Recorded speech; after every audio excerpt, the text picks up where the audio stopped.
Good morning. Let me first thank my friend and colleague Itzik Ben Israel and his magnificent team for organizing such an impressive AI week. We are all very grateful to you, Itzik, for this very important initiative.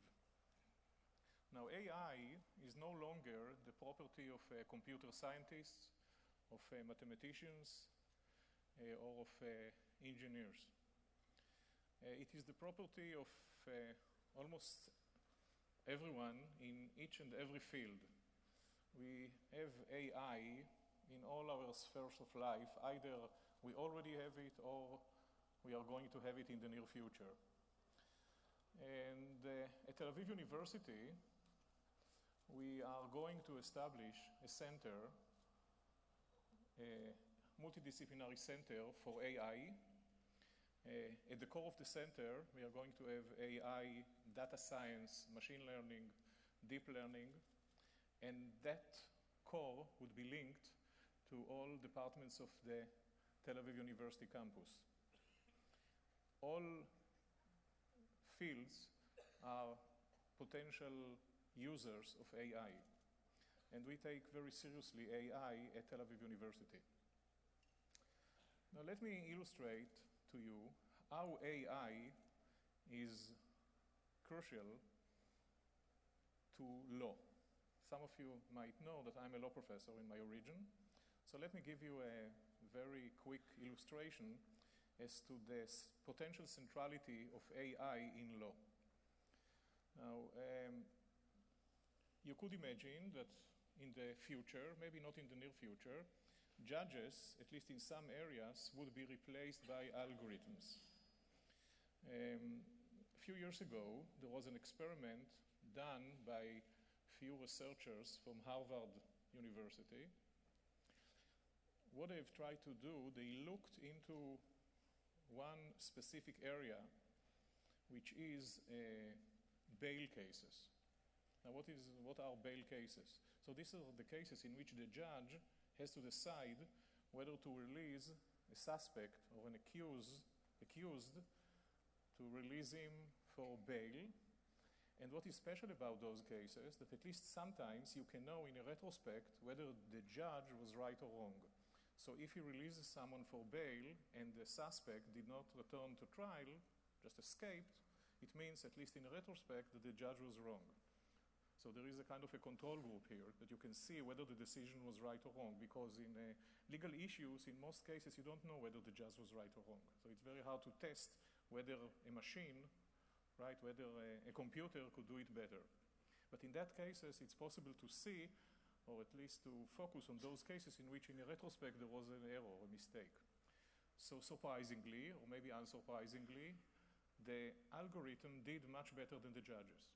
So that is one experiment in one specific field, but it shows the huge potential that AI might have for law. So I myself work for recent years on personalized law, and this is also a topic which is very much linked to AI. So imagine a world in which, instead of having one uniform speed limit for each and every one of us, there would be personalized speed limits for each and every one of us according to her skills. So again, with the aid of big data, data science, and algorithms and machine learning, it might be possible to tailor to each and every driver standard of care which is adapted to his own characteristics, to his own skills. And lastly, I want to give you an example about default rules and how AI could be very instrumental in tailoring personalized default rules to each and every person in society. I'll give you a very brief example. So we know that there is a field of law which is inheritance law. Now, under inheritance law, every individual could decide whether to leave a will or not to leave a will. if he or she doesn't leave a will, there is a default, which is intestacy law. Under the default, under the intestacy law, some of the estate would go to the spouse, to the remaining spouse, and the rest would go to the children. So one could choose to leave a will, and if there is no will, there is a default which dictates what would happen with the estate. Now it happens that when we look at people's will, there is a very interesting difference between men and women. Men leaves much less to the children comparing to their wives. And the difference is really substantial. So at average, in Western world, at least in the United States, at average, men, when they leave a will, 40% would go to the spouse, while when men leaves will, 80% would go to the spouse. 40 versus 80, it's a huge difference. Now there are all kinds of reasons why men and women, when they leave a will, behave differently. So one plausible explanation is the different fertility age of men and women. Right? Think of a man and a spouse, both of them at the age of 50.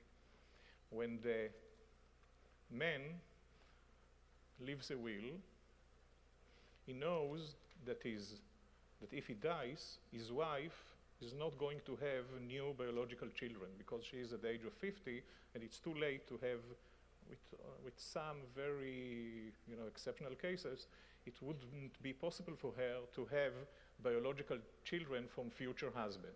So when the man leaves a will, the man doesn't care much about the risk of his wife having new biological children. So for that reason, he tends to leave more of the estate to the remaining spouse.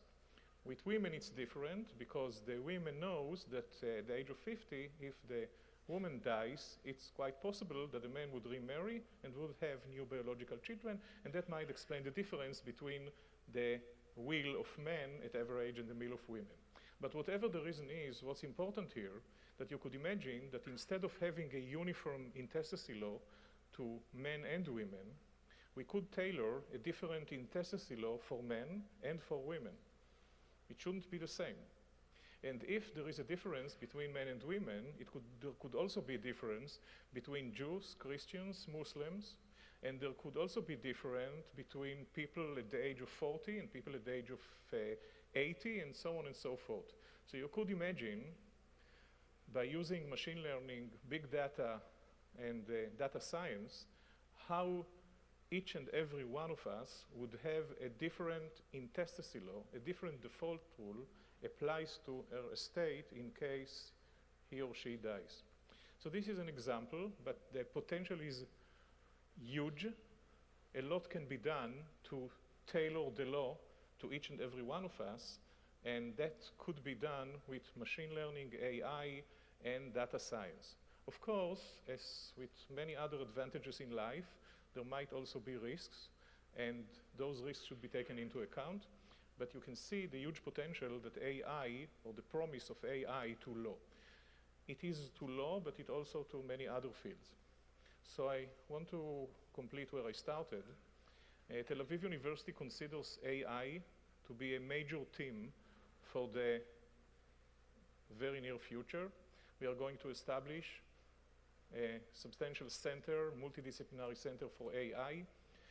It's old news to apply AI in biology, in medicine. It is less common, although existing, but less common to apply AI in social sciences and humanities. But this is something that we take very seriously at Tel Aviv University. So I want to thank again for Itzik for organizing this very important week. It's one more way to focus on such an important topic that you cannot really overestimate its importance. Thank you very much.